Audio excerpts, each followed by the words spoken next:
man and environment kind of approach, trying to, relegate issues like, mobility, mass transit systems, automobiles, and all kind of things second to, man and environment approach. So it attempts to bring some of those traditional values, traditional virtues. I feel this is a very important reading for those who are interested in, taking this agenda forward, the cultural territories and urbanism. This becomes a very important source. So just a little flashback. What have we done all these years? I mean, you must have done in last 1.5 years. Lot of morphological studies, perceptual studies. You must have done community studies through your studios. Functional and infrastructural kind of issues. Community integration through local area plan, and somewhere we are negotiating this idea of sustainable and contextual together. So we are not entering this discourse through sustainability, but when we talk about context, the word sustainability is part of it, because sustainability deals with various indexes, and the one of the indexes, 11 number out of 17, is about city and people, and I think this is exactly what we are talking about, and it brings idea of urban setting. And urban setting, it means it constitute people, buildings, culture, ecology, vegetations, and all kind of things. So it also brings somewhere, the visual aspects, perceptual aspect, morphological aspects. So contextual constitute almost all the parts. It depends how you really take up the study initially and move forward. So some of these key words which you are aware of through your urban design theory and method class, and this would be of your help when you talk about cultural theory. And this keywords will help you in figuring out your case studies, the cities that you have taken. You might take one of these areas and bring the human component through it, and look at your organization of cities through any of these keywords. Now let's look at the cultural. When you say culture, when you try to define culture, a lot of definitions you would come across, but largely we all agree that culture is a social practices in public realm. I think that makes little definition more clear, that whatever cultural practices, social practices that we engage in, whether it's economical, network, political, our belief, our myth, whatever practices that we do it through our social background in a public realm is culture. So that definition should really help you in moving forward, and able to give you some guidelines why certain public realms are functioning in a certain way, and what are those cultural values. So there are two branches of culture. One is a cultural studies, and other is cultural theory. There is a difference. Please understand this. This is important for all of you. The cultural theory is basically is about the anthropology or semantics, or what it means, in terms of how people uses a space, what kind of symbolism it has, what kind of image it captures, things like that. While cultural studies is actually about the power structure through which the spaces are generated. So there are two different sides. One has a power structure, another one has a kind of a spaces genuinely generated by people. So I hope you understand the difference. You can look back at your own cities and find which space, which public realm is what product of what kind of things, And this is where the wider system of power structure versus the semantics is the way you can differentiate two different branch of culture study of culture. So what this book is actually trying to adopt is a man and environment relationship. Man and environment relationship is what he calls it urban form. And what do you do in this man and environment approach is how people perceive the city, and what kind of image that it builds on people's mind. So there is a perceptual urbanism, there is a cognitive urbanism, there is a symbolism involved in understanding way in which people use this relationship in a functional way. So this is more about psychological, which is the image that you structure within your mind, and its impact on your behavior. You use different spaces, you have different impact on you, your behavior changes. What we call it self interpersonal control mechanism. It helps you to kind of release your behavior in a particular way, in a particular setup. So this psychological culture, as where we discussed that how you manifest collectively in public realm, and the other is a social priority, social needs in the man and environmental relationship. And these three things kind of defines your behavior. And very often, if you look at your own self, you will be surprised that a lot of behavior comes through this three approach, and you tend to kind of function in a particular way. So understanding of organization of cities, organization of urban form, relationship of building to building, building to people, people and environment. If we study through a cultural lens, and focus on what values it emanates, what kind of attitude people have towards this relationship, and a kind of a belief structure that we set in. And this kind of explains the way we individually or collectively behave, when the situation arises. And very often these three things are not really directly or independently working, but there is what we call it a degree of association. And association is a key word where how one really associates with the space. As you understand, you live in a particular area, you have association with that space, whether it's your religious background, your cultural background, your social background, or your economic background. The association kind of builds certain kind of behavior, and this behavior is what exactly when it comes collective is what you call it, the culture of that area, culture of that precinct, or culture of that region. So I think what Amos Rapoport is trying to say, that organization of space, time, the meaning, what it means to you, and how do you communicate with this urban setting. I think the whole understanding of urban organization is completely changed the way we would look at through some of those modern planning principles, some of those contemporary urban design practices. So this is like a completely making anthropocentric or a human-centric understanding of of the built environment. And would this really result into a quality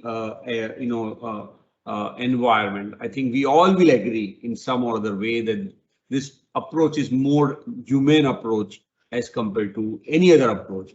So when we talk about various kinds of approaches in contemporary times, I mean, for example, we try to look at smart city mission, we look at a spatial economic zone, we look at some of those ideas of satellite cities, capital cities. all kind of ideas of and imagination of cities come through a different kind of approaches.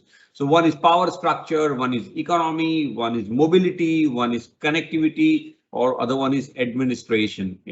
But this approach brings people into the center and look at the broader idea of understanding of perception, cognition, and how do we build the very idea of image, what we call it, the symbolism. So large theoretical ideas that it discuss the what is the perception of the quality of environment. How do you define certain environment has a quality? And he brings about this idea of differentiation between perception is the first level of understanding, and you begin to perceive. Kevin Lynch defined perception differently. Gordon Cullen defined differently, and many other theoreticians looks at perception, is the initial reaction to things and how one really begins to comprehend or receive data from the environment and how one reacts. So that's a perception. Another level of next stage of perception is a cognition, where we slowly develop a data, build the data into a structured form. And what Kevin Lynch is saying, that you structure your data in 5 different components, right? Path, edge, node, district, and landmark. Or Gordon Cullen says that you structure your data depends on your way of moving around any setting. So there are jerks and revelation. As it unfolds, it shows you different things, and there are jerks, which means there are large pauses in the environment based on the activity. So cognition is a next level of perception, and this is the way you can develop the structured map in your mind, and it has directly to do with the morphology, how urban morphology is set. And we all know that morphology has different parts, as we discussed, fine grain, coarse grain, texture, pattern, geometry, and things like that. And it has a texture and tissues, but this has a psychological impact on people. It drives your perception, it drives your cognition, it drives your idea of developing symbolism. Why some places are symbolic to you, there is a different degree of association. So if I have to associate myself, my relationship with lakes of Thane would be different, or my perception of DN road precinct would be different. But those who really live there, things would be entirely different. So their association would be much deeper than perhaps people who are not living in that area. So I think this is also a very important when you bring the context of space and time, because symbolism also builds a certain space and time relationship with that space. And one can imagine studying of various activities, and that activity allows you to create variety of maps. And this maps actually tells you the symbolic value of that space.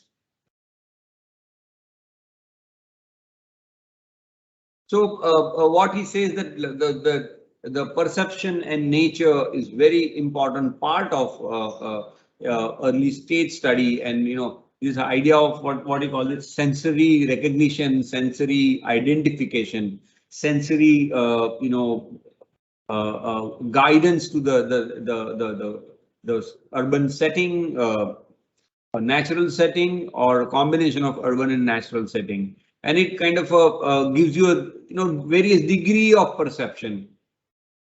So he calls it one of the example, density and privacy. If you study density and privacy in terms of sensory sense, I think you will have a completely different approach, because this relationship are very transient in nature. When do you need privacy, and when do you want to be alone or autonomous, or when do you want to be collective? This is very important because it depends on your interpersonal, self-control mechanism, whether it allows you to withdraw or allows you to be part of it. And if environment kind of supports that, then it becomes very easier. These behaviors are very natural and very important to us.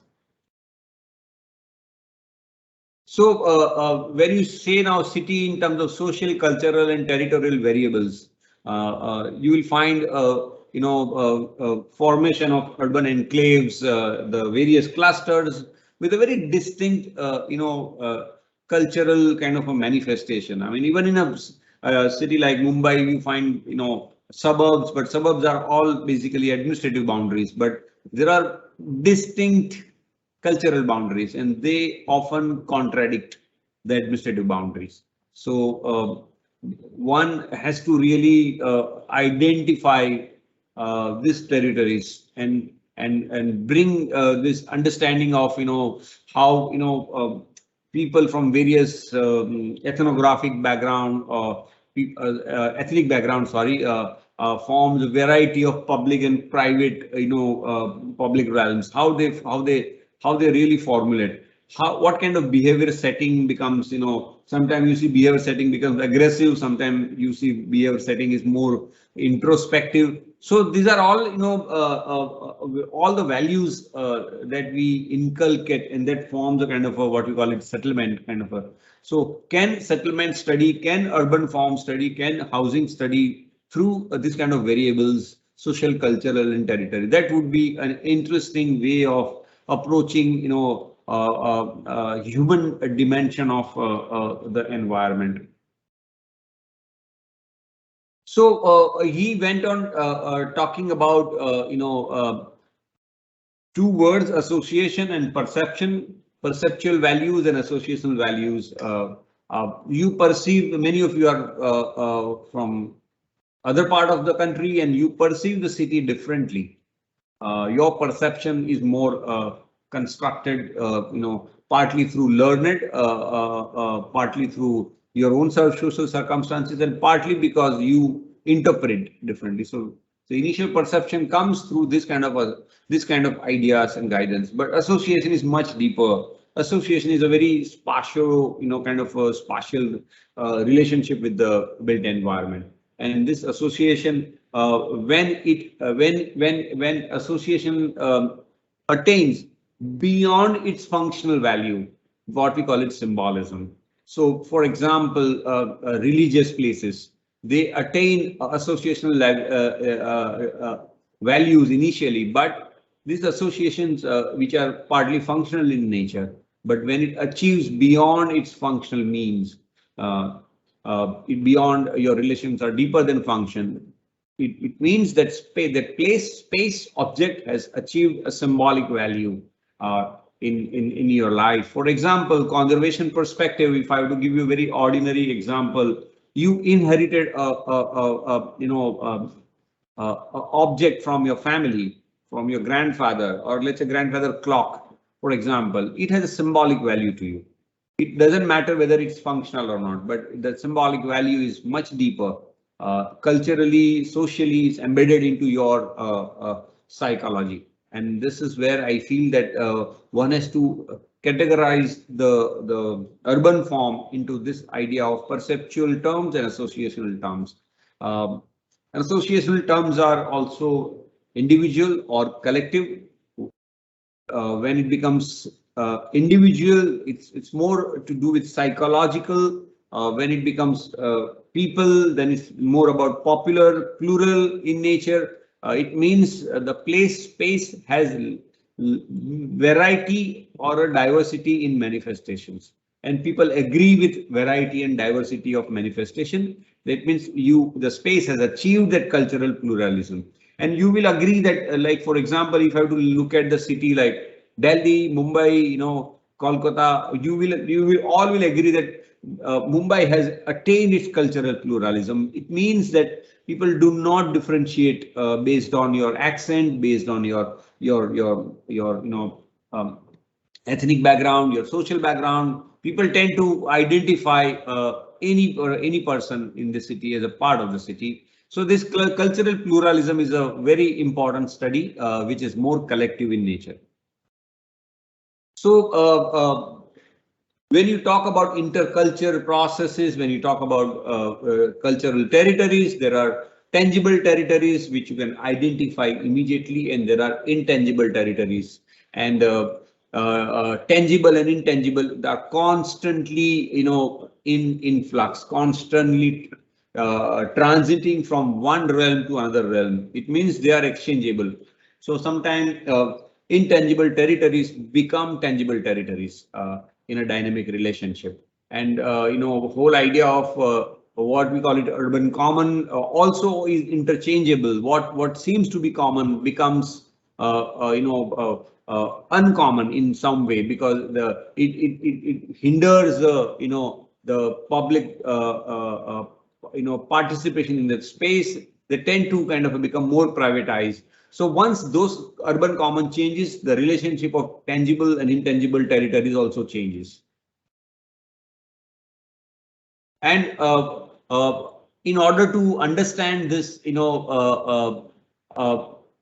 transition, one needs to build knowledge system, which is intercultural knowledge system or exchange that brings this kind of a traditional relationship and also about a relationship that exists today. And if you really articulate this, if you really kind of represent this in a different kind of diagrams, drawings, maps, you will be able to dissect the entire dynamics of urban form, how they change, how they adapt, how people relate, how people really create symbolic values to this relationship. This becomes very clear as a part of your urban study. So I feel that in order to articulate this relationship, one has to really look at various negotiating process, which is social in nature, cultural in nature, economy in nature, or a political in nature. And also, you deal with very variety of ideas of region. What is region, in that system, the scale of the region, its relationship with locals, global. So I think more you expand in the realm of cultural studies and cultural theories, you will find the relationship becomes more and more thick, dense, and complex. So I think it also depends on what scale you want to operate, and how much you really want to negotiate this entire process. The more you go, the more thick and complex relationship becomes, or one can really engage with the primary and secondary level of this interchangeable, tangible and intangible territories, and work on it, identify some of those initial findings, and subsequently you take it to next level of research and look at some of those cultural, theories about the way power structure works, and it shapes the way we perceive the environment.